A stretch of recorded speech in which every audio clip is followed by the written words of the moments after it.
You're listening to WCAT Radio, your home for authentic Catholic programming. In the name of the Father, and of the Son, and of the Holy Spirit.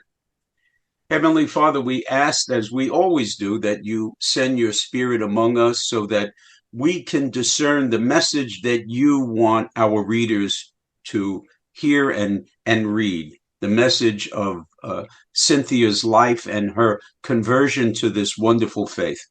And we ask this in Jesus' name. Amen. In the name of the Father, and of the Son, and of the Holy Spirit. So, Cynthia, why don't we start at the beginning? Where were you born and raised? I was raised in Providence, Rhode Island, but I almost wasn't born.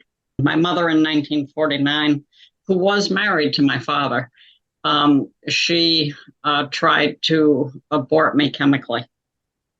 Were you, at that time, would you be the only child, or were there other children? Yes, I always was the only child. I don't know if there were other abortions or whatever, but... Well, two questions. Why do you think, what do you think was her motivation?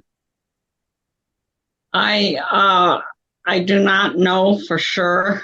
I know that the relationship between my mother and father was extremely tense. He was a serial adulterer right up to just about the time he died. And I think she just probably, and I don't know this, but I think that she probably did not want to be burdened with a child from a man that cheated on her. So how did you find out about that? She told me when I was 11. When you were? 11. Wow. That's pretty heavy. You think? The relationship never recovered from that conversation. Yeah. She asked me to come out into I remember it was summer because, it was pretty late before it got dark. And when she did this, it was already dark outside. So she had me sit in one of the kitchen chairs, and I could see, that it was night. And again, it was summer. So she said to me that she had something very important she wanted to talk to me about.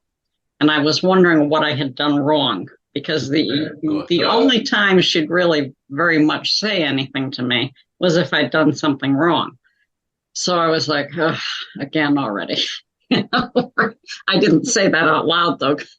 But so she said that back in 1949, she had taken some medicine. Basically, I think the exact words were so that I wouldn't be born, or something to the extent of, I can't remember the exact words, but or that I would just go away. And I had no idea what that meant. I was 11.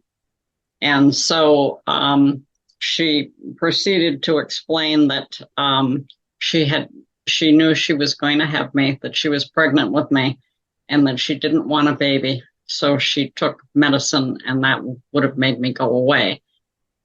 And I really didn't react very much at the time, because it's like you don't even know what that really means at 11. But she said that my grandfather, who I loved dearly, had been the one to go to the drugstore to get the drug from the pharmacist. Chemical, I think she called it. I don't think she called it a drug. And so for a long while, these were two people I loved, or had loved. And, to find out that they actually just tried to kill you before you were born, And so it wasn't just that. It made me wonder, how many other members of her family had been involved. So she had a cousin who had married a devout Catholic. She was not Catholic. We were not Catholic. And she had married him and promised the priest that they would have children, and all those children would be born, when they were born, would be baptized Catholic. In fact, she found some kind of abortifacient or some kind of birth control that you can drink. And she took that for her entire life. And I thought the thing that got me about that when I heard it was, the poor husband. All this time he's waiting for children, and they're getting killed by his wife or prevented by his wife. And so I assume, I do not know, that she was the one who told my mother and grandfather what medicine to get. And so that pretty much ended my relationship with the other relative also. But my grandfather walked down to the drugstore and back, and that probably round trip, maybe an hour, figured to talk to the druggist too. And they came back with the medicine. He came back with the medicine. And I thought to myself, when he was walking, did he walk fast so he could get this over with because he knew it was wrong? Or did he walk slowly and wonder if there was anything he could do? Like, would his daughter die if she took this medicine? Or I wondered even because he acted like he loved me when I was around him. And I thought, well, maybe he was thinking he would keep me and raise me. But never found any of those things out. And so eventually I just imagined in my head that when he walked at the rate that my heart was beating.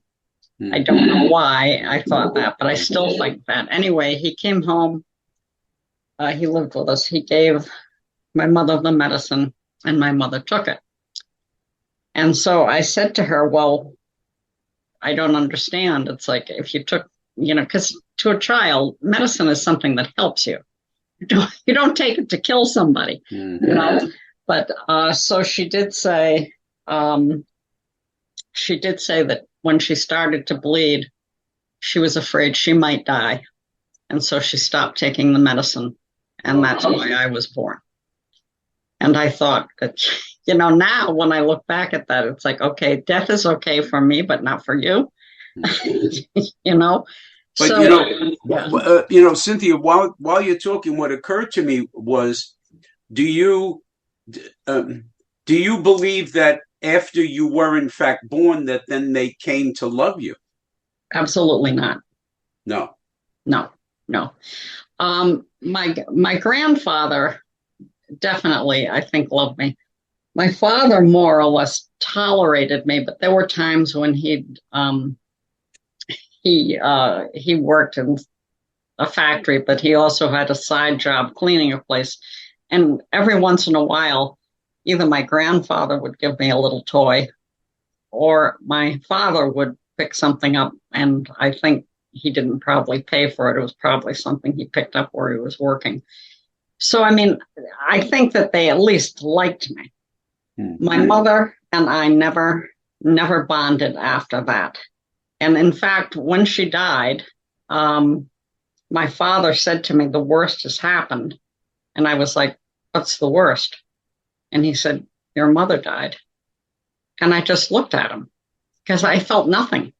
Nothing. She had just been horrible to me for a long time. So I looked at her in her casket, and I had no emotional response towards her at all. My father, when he died, a little bit of an emotion. When my grandfather died, I was too young. But so in many ways, the only thing, I am rabidly anti-abortion. Every time anyone gives me a chance to talk about abortion, I tell them, and it's not because I'm great. I'm not great. But I was married to my first husband. He died of esophageal cancer. Married to my second husband. He died of heart. And I took care of both of those people to the best of my ability. And, I really, really tried to make their ending as easy as it could be. I made sure they had the sacraments. And then, I had worked until, at the end of the semester, I'm leaving Holy Apostles, but I had worked at Holy Apostles. I trained over 200 priests, not solely me, but, I trained the deacons. I trained probably around 100 Vietnamese sisters and men who were Vietnamese priests for MAs, and hundreds of people online that were lay people. And I just look at that and it's like, now I know someone else who would have done it, but they wouldn't have done it exactly the way I did. Exactly. And because I cared for every student. And, I just look at that and it's like, I used my life well as much as I could. That's the point that I always make in discussing abortion. Who knows? By now, we could have had a cure for cancer. We could have had a cure for heart problems. That doctor, that man or woman, that child that should have been that doctor did not exist. Yes. So what would the world be had these persons, in fact, been allowed to be born? Cynthia, you said that you weren't Catholic. What faith did you practice? Any faith in your family? Not overly, but I was a non, at the time that I converted, I was a non-practicing liberal Reform Jew. And so did your family practice Judaism in any? Not really. No. So I was the only religious person, I think, in the whole family, and I was not overly religious. But when I converted, I converted wholeheartedly. Well, that's the in addition to your very poignant story about the almost abortion, the thing that I'd like to know about is, in fact, that conversion story. How a young Jewish woman then becomes a pretty Orthodox Catholic. Yeah. Well, what happened? What happened was that my first husband, the one who died of esophageal cancer, he and his mother were extremely close, and she was a devout Catholic, as was my first husband. And so she wanted to always go to Rome, and she was turning 85. So he came to me one day, Jimmy, and he said, I'd like us all to go to Rome, so. How old were you at this point? I had to be, I think it was 1987 that I converted. So I would have been in my 40s. I was probably like 46 when I went to Rome. Okay. Yeah. So we went, we took her, and I was like, you want to go to Rome? It's like, really? So, but he was devout. And so I went to, and the agreement that we made was that I would make sure that we ate our meals together, but then they would go off and they could do religious things, and I would go off and do, the historical sites, Colosseum and whatnot. So one day he came to me and he said, I'd like to just go on one tour with the whole family while we're here. And I said, all right. I said, try to find something that doesn't have anything religious on it. It wasn't that I was anti-Catholic. It just was of no interest to me. Right. It's like someone saying, do you want to watch heart surgery today? No, not really. Right. So off we went on a bus, and he found this tour called Rome Outside the Walls. And the only thing that was religious on that was the catacombs. I think God did that on purpose. Oh, I'm sure he did. So anyway, I said, all right. I said, I'll go on it, and I just won't go into the catacombs. I'll wait on the bus. Well, of course, as soon as they all got off of the bus at the catacombs, they turn off the bus. So it's Italy in Rome in the middle of the summer, and it was so hot in there. And then, of course, I decided I had to go to the bathroom. So I decided to go into the catacombs. And to show you the level of my ignorance, I was walking by people that were they would have been on the left of the building because they were on my right. And I could see they were having mass. I knew what that looked like. And I thought to myself, what's wrong with these people? It's not Sunday. Why are they having mass? Right? Total ignorance. So I followed. In the catacombs, you have to be with a tour because they're afraid people will get lost and I guess die. So I finally found the group, and it was so funny. Looking back, it's funny because here you have this stone altar, which I figured out pretty quickly that was an altar, and there was an Asian priest in a cassock behind there talking about what had happened in the persecution of the Christians. And of course, when I worked at Holy Apostles, there was hundreds of Vietnamese that had come over the years. And it's like, wow, that was kind of neat. I don't know if he was Vietnamese, but he was Asian. So he was talking, and this is where the whole change occurs. So I'm standing there listening to him, and I mean, really, I'm missing most of it because I don't know anything about this stuff. And so, which actually was a good lesson, because when I became a professor, I assumed nobody knew anything. So I made sure I went through everything very detailed. Very smart, yes. Yeah.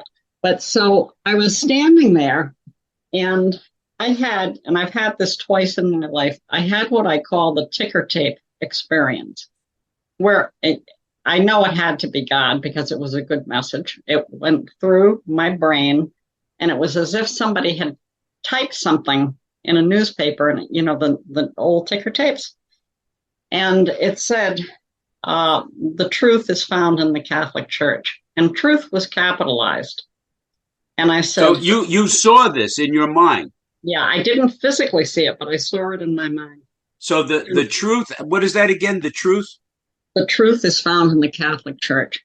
And the T was capitalized. And instead of saying, gee, what just happened, I said, whoever did that didn't spell truth right. It shouldn't be capitalized. At which point I picture God throwing up his hands in distress. It's like, she's incorrigible. It's true. But it was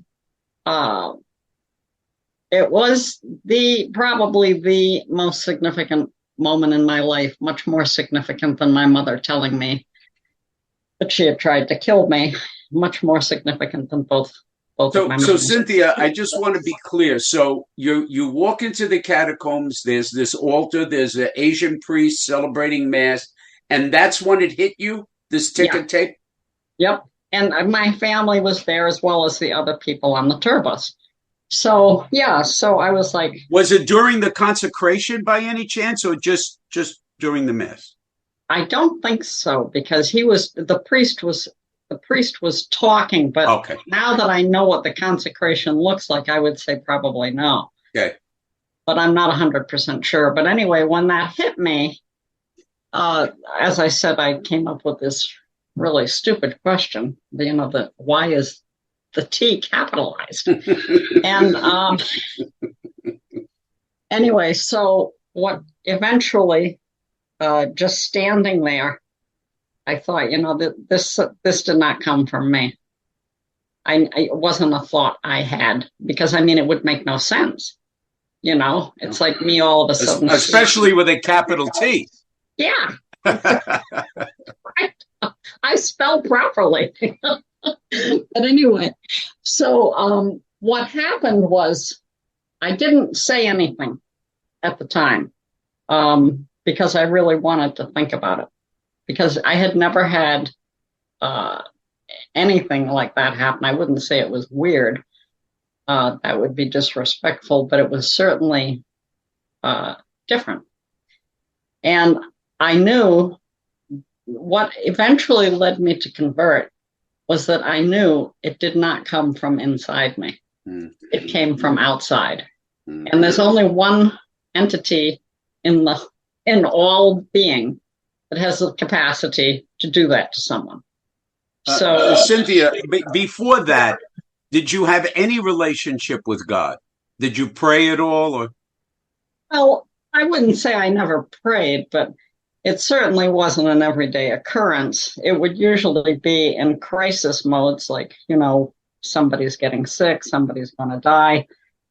So no, not really. I was not anti-religious. I just wasn't religious. Yeah. And so the reason of the whole conversion was I knew it came from outside. And so I didn't say anything. I wanted to think about it because, even though I didn't realize how momentous it was at the time, it was probably the most momentous second of my time. So, so when we got home, my husband was a devout Catholic. He would not miss Mass under any circumstances if he had to drag himself there. And, the kids were the same. They were raised that way by him, not by me. But anyway, so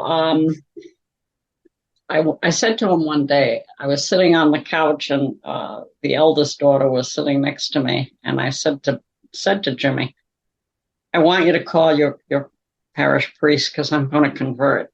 And he started to laugh. I was kidding, and it's like, no, not kidding. I'm serious. How long after Rome was that? 2-3 weeks, not long. Maybe a month at the longest. I don't know. But anyway, so he said, okay. So he called and I went, and that changed my whole life entirely. I went with Father Stanley Smolenski, who is now, the last I heard, a hermit in either Virginia or West Virginia. Wow. And he was the priest at St. Martha's Church in Enfield, Connecticut. So I met with him every Saturday for the better part of a year. And I would knock on you had to come in through the kitchen. So I knocked on the door and the housekeeper would let me in, and she'd say, oh dear, you're having trouble with this, aren't you?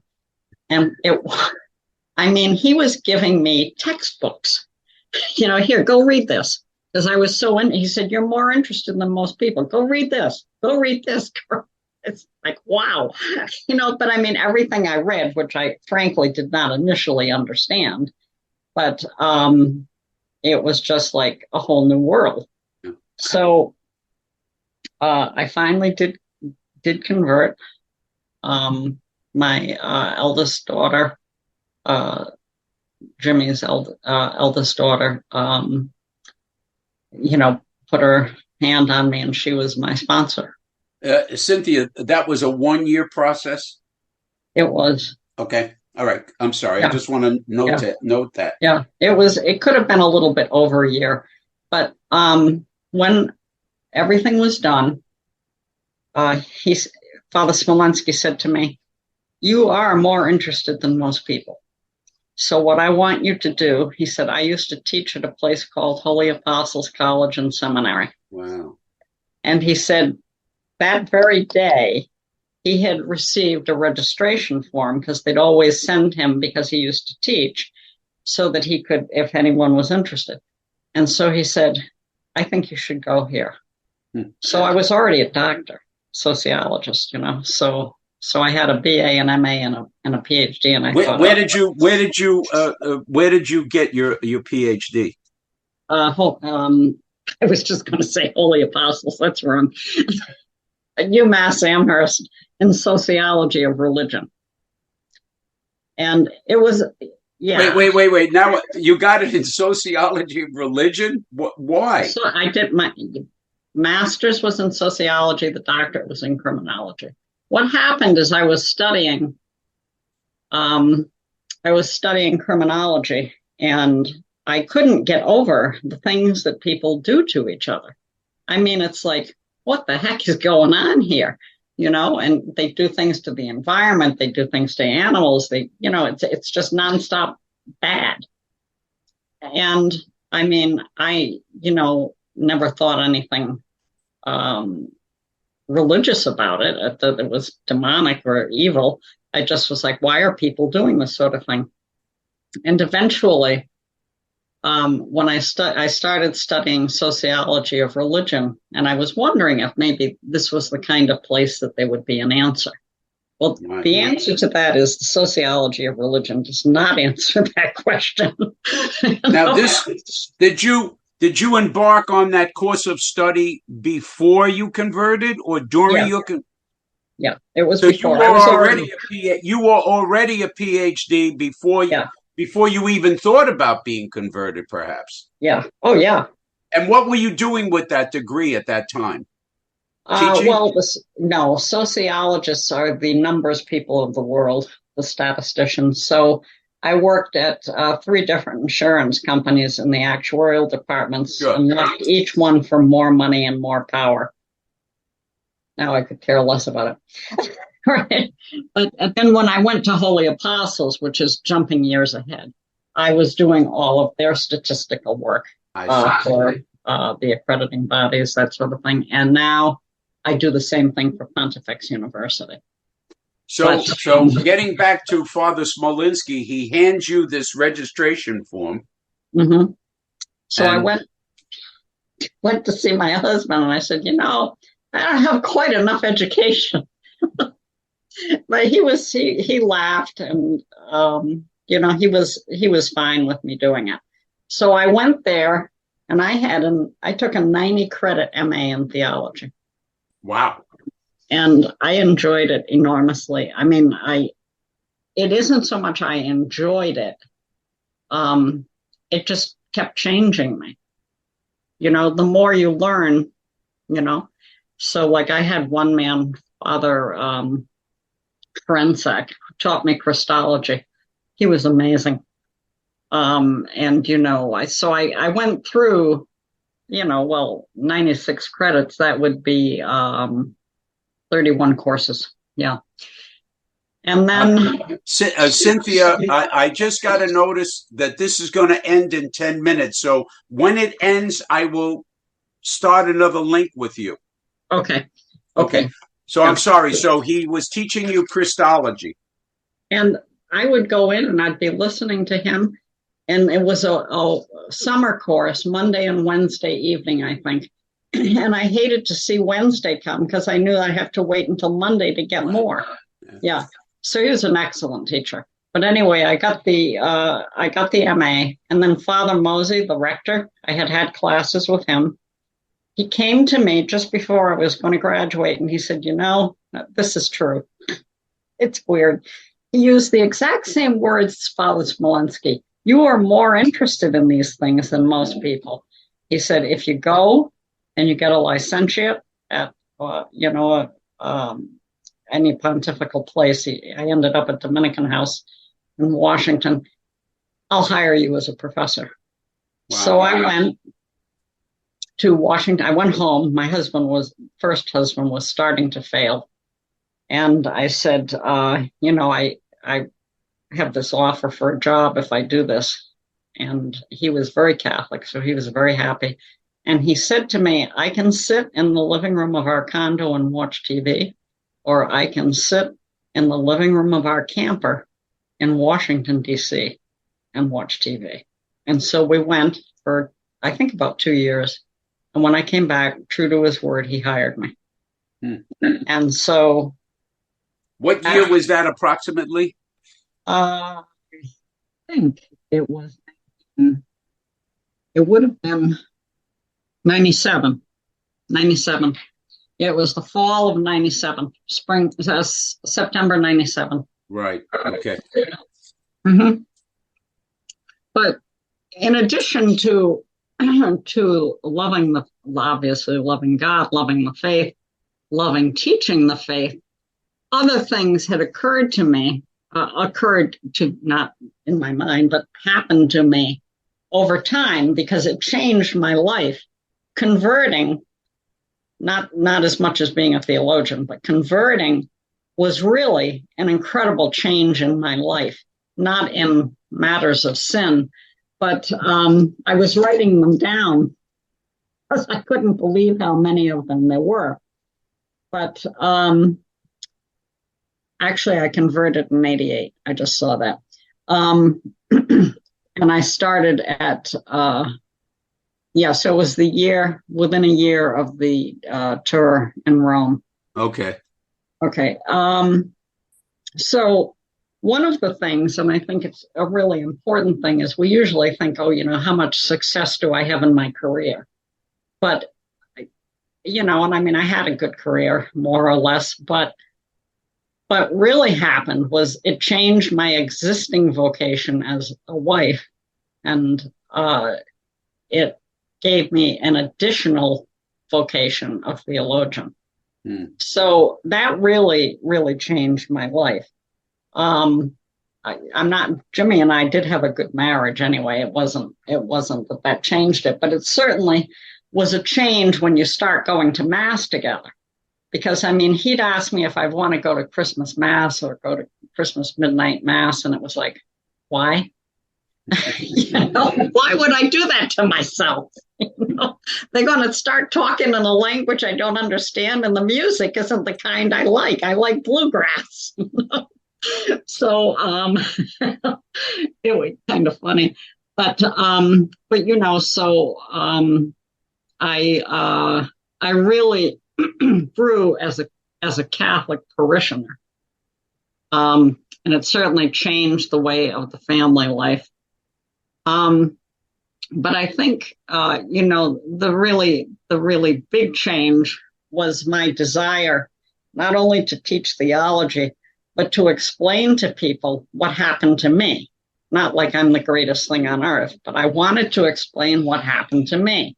So when we think of I think of it as a calling, it's like something that the vocation is a calling that comes from outside of you. It's not something that you would ever desire on your own. I mean, I would never wake up one morning and say, gee, and I think I want to be a Catholic theologian. Right. At that time, when I didn't even know a woman could be a Catholic theologian. I just assumed it was an all male priesthood job. Not job, but anyway. So, it is a call from outside, and you really can't ignore it. It just kind of stays there, I guess. So that's the definition that Archbishop Fulton J. Sheen always used, that it's a whisper that you cannot deny. Yes. It just keeps picking at you. Yes. And, and things along the way, like Father Smolensky saying you need to go there to Holy Apostles, and Father Mosey saying I'll hire you if you do this, So those kind of affirm that it really is a vocation. If Father Smolensky had said, don't be ridiculous, why would you want to be a theologian? And so certainly it was a calling. I will have been at Holy Apostles for 28 years, I believe. I started in '97, and I'm leaving at the end of this semester. So it's close to that. And, it just amazes me when you look at what you can accomplish if you just do what you're supposed to do. Exactly. I mean, really, I've touched, I don't know how much I've touched them, but I've at least had some impression on hundreds and hundreds of students in their Catholic faith. So we were up to how you feel your vocation has touched other people. Well, certainly it had an impact on my first marriage, and and certainly in how I tried to care for him to the best of my ability, both spiritually also, because he was I don't know why he actually was alive. He was so sick. He had esophageal cancer from his mouth all the way through his rectum. Wow. And there was nothing of that whole tube that I like to tell people we're basically a body around a tube, which is true. And it was all full of cancer. So I also think it gave me the courage to deal with the last few minutes. He hadn't been out of bed. He was in a hospital bed at home. I was taking care of him at home. And he jumped out of bed, literally. And he went over and leaned his back against the wall, and he said, "I'm going to die now."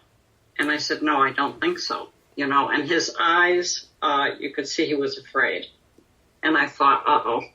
So I went over to hug him, but what happened is he bled to death through his mouth. His aorta let go, but his heart kept beating. Wow. So I held him up. I got him over to the bed. By the time I got him to the bed, he was already dead. But I was able to get him down, and, you know, I prayed. There was nothing going to save him at that point. So I just prayed. And I had this really weird, I don't want to say it's a weird experience because that's disrespectful. It was unique. And that was just that I knew he was dead. And I mean, it was amazing because the body weight wasn't even that much anymore. I never had experienced anything like that. So I'm holding him up. And I just had this incredible sense, or I just knew that he had not ended, but he had left the room. Yeah. And it was like, you know, I feel like Jesus came through there and walked out with him. I mean, I didn't see him, I didn't feel him, but that's how I think of it. Because, you know, he was taken to wherever he's going, but he did not end. And that was probably one of the most significant experiences of my life. Because, I mean, we all talk about the afterlife, we all believe in the afterlife, but I feel like I actually got a glimpse of it, not with my eyes, but feeling him leave, but not end, you know? So it was a gift. God gives us a lot of gifts, but unfortunately we're not always attuned to them. I don't know. But so it certainly helped me in that matter. I had I will have worked 28 years at Holy Apostles when I leave. And, you know, I really consider that as having been a real blessing, you know, to be able to teach the faith to so many people. I mean, all over the world, you know, with the distance learning, we had it in many countries other than here. And, of course, the Vietnamese and the Chinese who came here, and many from Colombia, that we were able to teach from other parts of the world. So that was great. And it also, it gave me these two little ministries. So Sebastian, who I had just mentioned earlier, has a radio station. And so he gave me first one radio show. It's called Author to Author. And what I do is I talk to Catholic authors as an author because I wrote my memoir. So, and I've talked to people, I probably have over 200 or close to 200 interviews that are on the videos. And, you know, it's just interesting to see how people approach their faith in their writing, you know. And so whether it's somebody who's writing children's stories or somebody who's writing, you know, young adult or memoir, which I do, or, you know, some kind of historical fiction, you know, just to see time and time, the same themes presented differently. As if there's, you know, it's like you can't say enough about this in one genre. You got to try it. And that's the story of the Gospels, isn't it? Yes, it is. It is. Yeah. So he gave me one show originally, and now he's given me another one, which I call the Dynamic Duo. And that's, you probably know Rhonda Chervin, don't you? Yeah, of course. Yeah, well, Dr. Rhonda Chervin and she's my partner on that, and she's brought in another guy, Al Hughes. And so we're no longer a dynamic duo. We should be a tremendous trio. But we talk about various issues. Like last night we had a show and we were talking about secular holidays. So, I mean, Halloween is about as secular as you can get.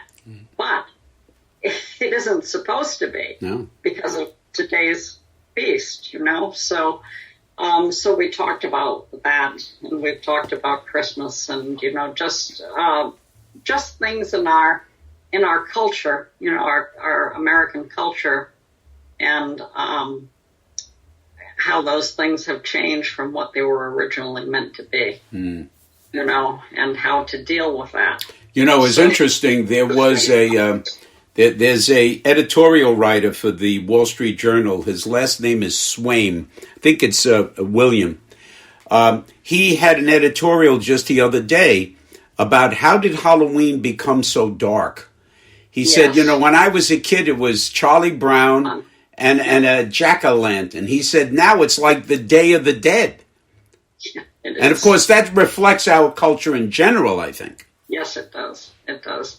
Death is all of a sudden, well, not all of a sudden over a period of time, I guess, but more recently it's become popular. It's like it's a good thing. And it's like, folks, it's not a good thing, So, not in the way that they look at it, particularly zombie apocalypse and all of that madness. Yeah. And just the artwork that goes with it. I mean, it's, Plus, if you watch a horror movie, I mean, when I was young, there was Frankenstein, which really was a pretty interesting story, But now it's just all blood and guts for the sake of blood and guts, So, so we talk about issues like that. And, so I have the two shows, Author to Author and the Dynamic Duo. And then, of course, the other little vocational thing is the writing. Now, okay, just author. How would our readers access your shows? I can give you I think I can give it to you. No, I don't need it now. When you can send it to me. Yeah. Yeah, WCAT Radio, WCAT Radio, and if you put that on, you could probably put Sebastian's name too, and it would pop up.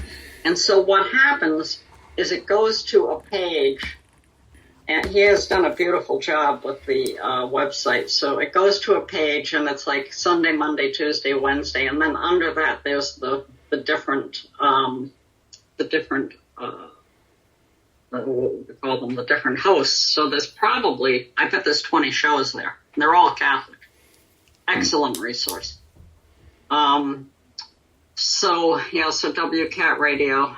And, I do write not as much as I should, but at least I have my first memoir out, and I'm thinking of writing a second one. What is the title? What is the title of your memoir? Just drew a blank. Survivor, a Memoir of Forgiveness.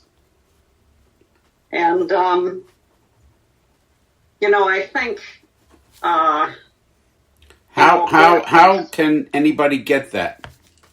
En Route Books, ENROUTE Books. That's Sebastian's also. He published it. And when did you publish it? Maybe a year ago. Okay. Yeah, a little bit more maybe. And so I'm working on another one where I want to talk about the experience of being an educator in theology. And kind of a fun one in a bizarre sort of way. My second husband is buried about a mile from here. And so the cemeteries in Vermont are not open all year because of the snow. So, you go in there, you fall down, you freeze to death. So, literally. Instant burial. Yeah, they lock the gates so that you can't get in unless you climb over them, which I'm not agile enough to do anymore. But anyway, so I go in almost every day, and I talk to them. Now, I don't know. Probably sounds a little weird, but it's like we were very close, and I just go in and I talk to him, and I'm reflecting on our life, together, and so I thought I might write something about that. And Sebastian, I think certainly people who are struggling with bereavement issues, that would be great. I think that would be great. Yeah, it's a hard thing. I mean, we all know that we're going to die, and the people that we love may die before us. But when it happens, and I've had it happen twice, so I tell people, don't worry, I'm not going to be marrying again. That's it. I've had it. That's it. Enough with the death. But it's interesting because I see the same people at the cemetery often. I go about the same time every day. Although now they'll be closing it pretty soon because it's snowing here now. So within a week or two it'll be closed. But, you see the same people there. It's a nice Catholic cemetery, beautiful parish we have here. And, they just can't get past the grief. I understand that, but I'm pretty sure that neither of my husband would want me to be permanently unhappy because they're gone. Of course. But it's hard, that whole grief and bereavement ministry. I wish that it was offered all over the place. I mean, it was in Connecticut, but I haven't seen anything up here. But it would be Catholic. And I don't know what it would be like if it wasn't Catholic. So I mean, I don't think I need it because I have, once you've gone through it, it's going to happen for all of us. You just have to accept it and work with that. But, I see people up there that are just like, oh, man, they're just so sad. Yeah. Years later, Yeah, as you know, they refer to that as inordinate grief, and sometimes it can last literally for the rest of their lives. Yeah.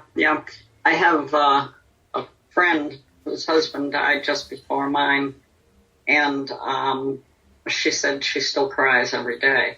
Now, I'm not going to say I don't cry. Of course I do. But it has to be something that triggers it. Like, if I've got the radio on in the car and I hear something we both liked. Right. It makes me sad because not because I'm listening to the music we liked, but because he's not listening to it with me. Of course. But people just can't get past it. They need professional help when it gets that bad. Yeah. And I think, if it's not Catholic, I don't know what they're telling them. I don't know. Well, having counseled in a secular venue as well, you got to tread lightly in today's world when it comes to mentioning the faith. However, I would always look for an opening for them to mention. Once they mention God, then the gate is open. You're legally permitted to bring it up, but you're right. It must be very difficult to deal without faith at all. I mean, not even necessarily Catholic, any faith. I've always found that very difficult to figure out how would you deal with that. Cynthia, before I forget, would you have an image or picture, a digital image of you maybe in class teaching or at a graduation at Holy Apostles or anything that we could? Probably, yeah, I can look. Please.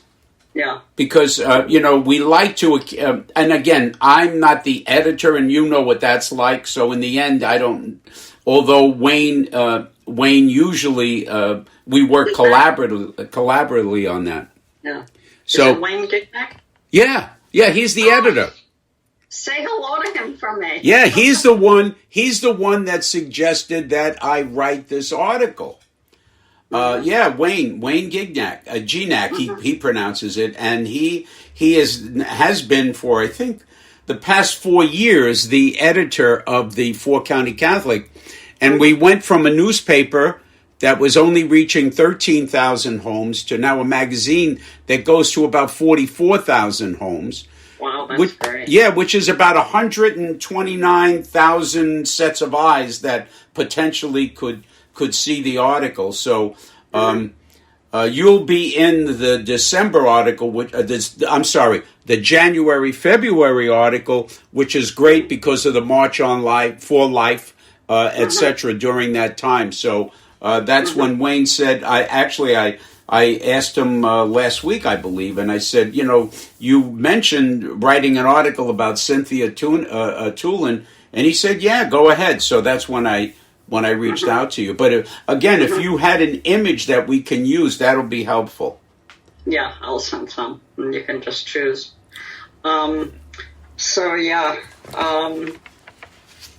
It's funny, how you meet someone in a classroom and 10 years later, you're still doing something. Yeah. Well, as I said, you did. You were a very refreshing teacher there. I liked your classes. I liked your approach, and it was always enjoyable for me. And I know what you're saying about how you hope that you impact people. I the other day, last week, 2 weeks ago, actually, I did a 3-night parish mission at a local parish. And at the end, one of the priests told me that a guy had gone to confession to him who had not been to confession for 25 years. And that made it all worthwhile. Yeah. So if you can save one. Yeah. So I'm about ready to wrap. I think I've gotten great information for me. Would you like to add anything? Well, of course, I'm still alive, so I don't know where the vocation will take me next. But I do want to say that I'm enjoying very much my work at Pontifex University. Pontifex is different from any place I've ever worked. It is 100% online, which of course we had that too at Holy Apostles, but we also had the on-campus. So 100% online, and I don't know the exact percentage, but I'd say probably over 90% are lay people. And they're going for Masters of Arts and doctorates, THD, Doctorate of Theology. And so it's very interesting to see this surge. To me, it's a surge. When I went to Holy Apostles, there were very few lay people there as a student. Mostly seminarians or men who were going to be deacons. And now I look at Pontifex, and I'd say in every class that I teach, it's probably 95 to 98% are lay people. Wow. They're interested in, for one thing, they can do it online. They can do it any time of the day. And so because I'm into self-punishment, my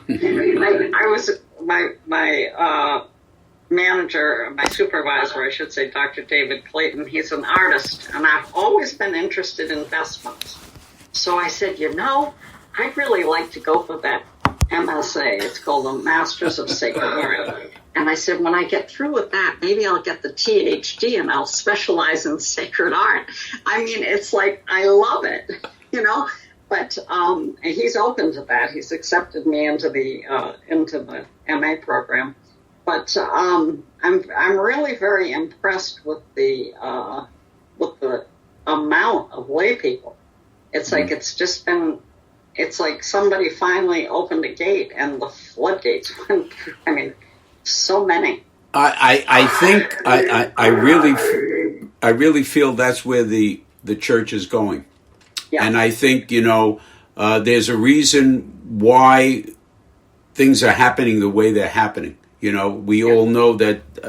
I just see that. I see that also with young people, and that gives me hope, because we live in a world that sometimes can really squash your hope. But when I see the young people, they realize that this is nuts. They realize this doesn't make sense. No, it doesn't. So they're looking for something, and that's encouraging to me. Mm-hmm, mm-hmm. Yeah. And, I do see that also, because a lot of people that I teach at Pontifex have, they're looking at the world around us. And it's like, what is going on here? Because it's like there's no longer any barriers, any boundaries.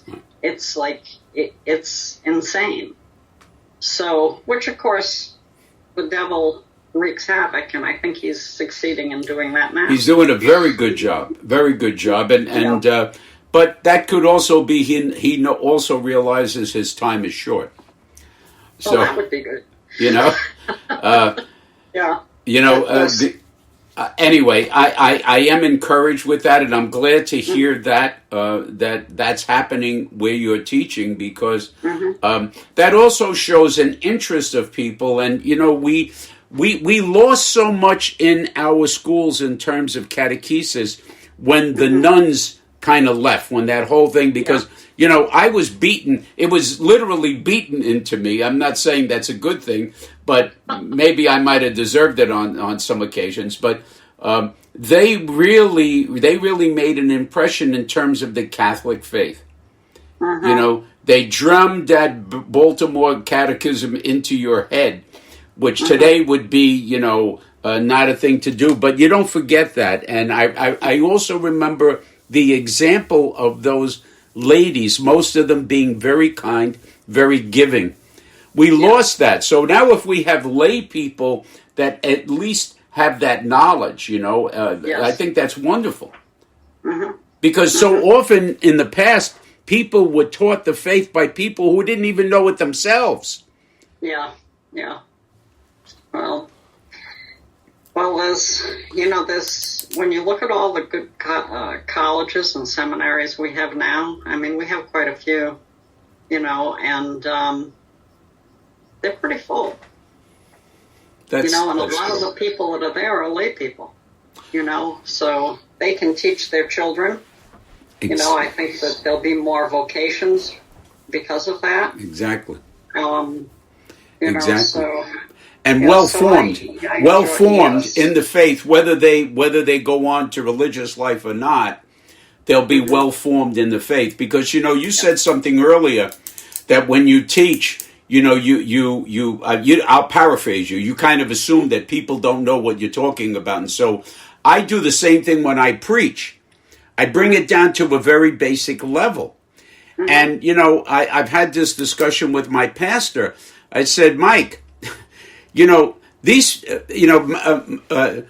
I've worked with priests that in the past that they're wonderful, but they're at a high level when they preach. They assume people know what they're talking about when they refer to, and they don't. You're right. I know, because they come up to me later and say, wow, I never knew that. A guy told me the other day, I was preaching on I forget what it was, but he said, I've heard that gospel for 65 years and I've never understood it till you explained it. So that's sad. Anyway, but Cynthia, do you get to Connecticut at all? Yes, on occasion. I please let me know when you'll be here. Maybe we can get together for coffee or something. Sure. When you do come down, is that to Holy Apostles? Is that the reason you? No. No. I have friends, family, and doctors down there. I had cancer a few years ago, and the doctor that I had, Dr. Thumer, he literally saved my life. And so I'm not giving him up, even if I got to drive 4 hours to see him. Good doctor. I had late stage 2 throat cancer. Man. I woke up one morning and it looked like a tennis ball was growing on the right side of my throat. No symptoms prior to that. Wow. But I went through chemo and radiation, and it was at St. Francis. Yeah, it was at St. Francis that I went through that. They were very good. Good hospital. Good hospital. It is, yeah. He was an excellent doctor. So, But it was also, that was a really positive experience, especially since I lived. But it was a really good experience because, you always hear about leaning on God when you've got trouble. And usually we're thinking, well, trouble is, like the house has a leak and I don't have money to fix it. No, trouble is when you're facing death pretty soon, and so, I really felt supported. I was supported certainly by the people at Holy Apostles. The women were making soup for me every day, Wonderful. and because I couldn't eat anything that was too hard or I'd choke. So good coworkers. But yeah, so it was overall a positive experience. But the end of it, I got to tell you this, and then I'll let you go. This was so funny because when you get through with chemo, they make you go out and you have a cowbell and you ring it and you can say a few words. So, it's like a celebration. So I went out, I rang the cowbell, and they said, "Do you want to say a few words?" I think it was about 30 minutes later. As I went, but I did. I tried to praise every one of them. I was terrified of radiation because, they put a mask on your face and then they screw the mask onto the table so you can't move. And I'm claustrophobic. And then this machine is doing this all over you. Oh, boy. I thought I was going to just die of a heart attack. Yeah. But yeah, they got me through that. They got me through the chemo. And I just stood there and I went through, and some of them I didn't know their name, and I'd point and I'd say, "I'm sorry, I don't know your name, but I remember when you did this. I remember when you did this." Because they don't get much praise. And those people work saving lives or trying to save lives every day of the week. Of course. Yeah, they're very, very impressive. That's a tough vocation. That's a tough vocation. Yeah, that is. That is, because they have to lose a lot too. Exactly. They become close to a patient, knowing that patient isn't going to be around. That's. Yeah. Thank you, and again, please let me know if you come down south. I will. It's not that far. It's I know. 2.5 hours. Of course, the weather's better there. A little. It's raining today. Yeah. Okay, Cynthia. Okay. Thank you very much. Care. Thank you. Yeah. You too. God Yeah. bless you. Yeah, Bye-bye. Bye-bye. Hello, God's beloved. I'm Annabelle Mosley, author, professor of theology, and host of Then Sings My Soul and Destination Sainthood on WCAT Radio. I invite you to listen in and find inspiration along this sacred journey we're traveling together to make our lives a masterpiece and, with God's grace, become saints. Join me, Annabelle Mosley, for Then Sings My Soul and Destination Sainthood on WCAT Radio. God bless you. Remember, you're never alone. God is always with you.